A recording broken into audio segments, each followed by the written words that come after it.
কোরআনটা পড়বেন ফজরের পরে সূরা ইয়াসিন, জোহরের নামাজের পরে সূরাতুর রহমান তেলাওয়াত করবেন, আসরের নামাজের পরে আম্মা ইয়াতাসাআলুন, মাগরিবের নামাজের পরে সূরা ওয়াকিয়া তেলাওয়াত করবেন, এশার নামাজের পরে সূরা মুলুক তেলাওয়াত করবেন। আপনার ঘর ফেরেশতারা পাহারা দিবে, আপনার ঘরে কোনোদিন চোর ডাকাত আসবে না, আপনার স্বামীর কামাই রুজিতে কোনোদিন অভাব লাগবে না। সূরা ইয়াসিনটা পড়া ভুলিয়েন না রে আম্মা জান। কপাল খারাপ, দুনিয়ার সব কিছুই শিখলেন, কোরআন পড়া শিখলেন না। আমি ছোটবেলার থেকে বলতেছিলাম, ভুলে গেছিলাম, আম্মা জান আমাদের গজল শিখাইতেন, আম্মা জান আমাদের কোরআন পড়া শিখাইছেন। ও পর্দার আড়ালের আম্মা জান, কেন কোরআন শিখলেন না রে মা?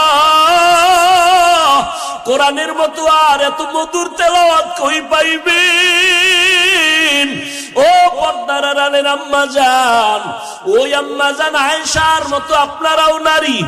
নবী বলেন, আয়েশা আমি কান্না করার কারণ হাসরের ময়দানের কঠিন কথা আমার মনে পড়ে গেল। আম্মা জান আয়েশা বলেন, কেমন কঠিন?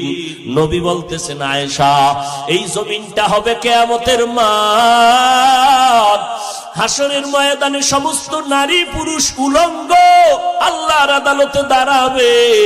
আল্লাহ পাক গরম মেজাজ নিয়ে কুদরতের আওয়াজ দিয়া বলবেন, লিমানিল মুলকুল ইয়াউম। আল্লাহ পাকের কুদরতের রাগান্বিত বড় আওয়াজে হাসরের ময়দানটা কেঁপে উঠবে। অপরদিকে সূর্যের গরম, আল্লাহ বলবে সূর্য যত তাপ আছে জমিনে ছেড়ে দাও। অন্যদিকে জাহান্নামের আওয়াজ, জাহান্নামের আওয়াজে হাসরের মাঠ থরথর করে কেঁপে উঠবে। নবীজি বলেন, ও আয়েশা নবীদের কোনো গুনাহ নাই, সেই নবীরা পর্যন্ত কান্না শুরু করবেন, হাউমাউ করে কাঁদবেন আর বলবেন, উম্মতের কথা সব নবীরা ভুলিয়া কাঁদবেন, আল্লাহ আমাকে বাঁচাও। আদম নবী কান্না শুরু করবেন, আল্লাহ আমারে বাঁচাও।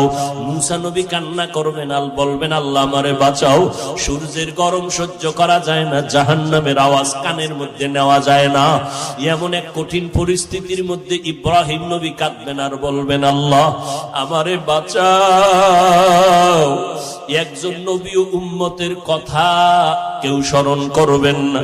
আম্মা জান আয়েশা বলেন, নবী তখন আপনি তো দু জাহানের সরদার, রহমতের নবী, আপনি তখন কি করবেন? আম্মা জানকে নবী বলেন, ও আয়েশা ওই সময় আমি কোন উম্মতের কথা নিজের চিন্তা বাদ দিয়া আমি আল্লাহর দরবারে মাকামে মাহমুদে